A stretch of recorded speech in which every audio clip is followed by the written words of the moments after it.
Good afternoon, Adachi-san. Good afternoon. It's always great to see you. Yes. Of course, everybody or most people know that HORIBA is specialty is measuring things, measuring pollution, measuring emissions. And today we're at a time where we switch to renewable energy, Yes. and where it's hard to measure and where data is so important. I think what your company does is very important. So can you explain to us the business of measuring, actually? How can you be pertinent when you go to a factory, to a machine, how to have the best analysis by data from a HORIBA machine? Well, we have actually CO2 analyzer, of course, and other pollutants too. But especially when it comes to the CO2, we have an ambient CO2 analyzer to measure the CO2 concentration here, and also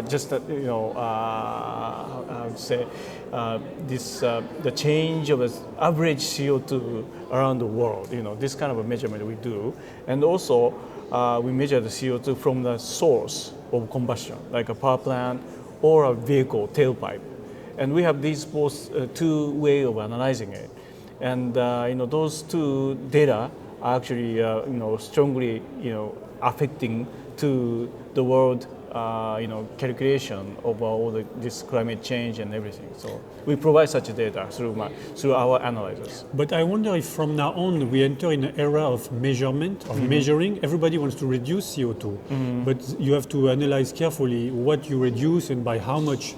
So do you think for you it's a good opportunity for your company? Because now you have to have the best analyzers, not just the best efforts, right?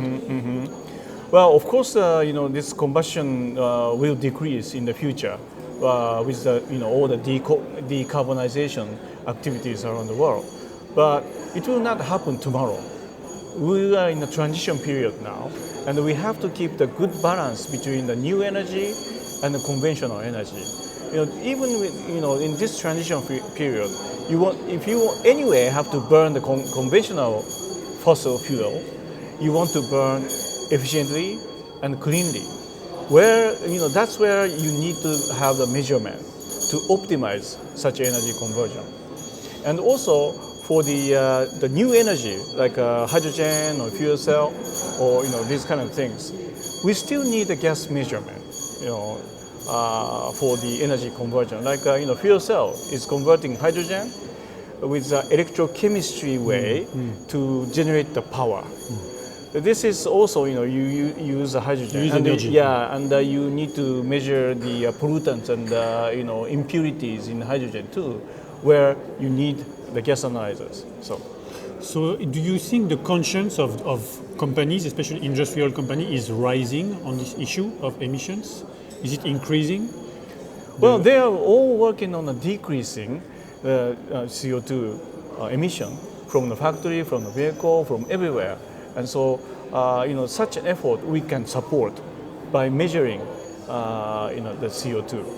It's not just increasing CO2 and we make measurement. Even the decreasing, you have to measure. It's like your weight. You measure every day, and you can control your weight of your body. So that's the same thing. You have to measure CO2 in order to control the amount of emission of CO2. So I'm told as well that your HORIBA is pretty global, also in its HR, in its human resources, in the way you manage people. You try to have a really global workforce. Your English is obviously very good. Am I correct in this? Because many Japanese companies have trouble managing globalization on a human scale, I think. There are many Japanese companies that are global, but with many Japanese people. Many global companies that are in Japan, but to mix both is a challenge. Yeah. And I think you're making special effort on this. Am I correct? Or? Yeah, well, I cannot talk about the other company too much, but for sure, as you say, managing the global business is not an easy thing.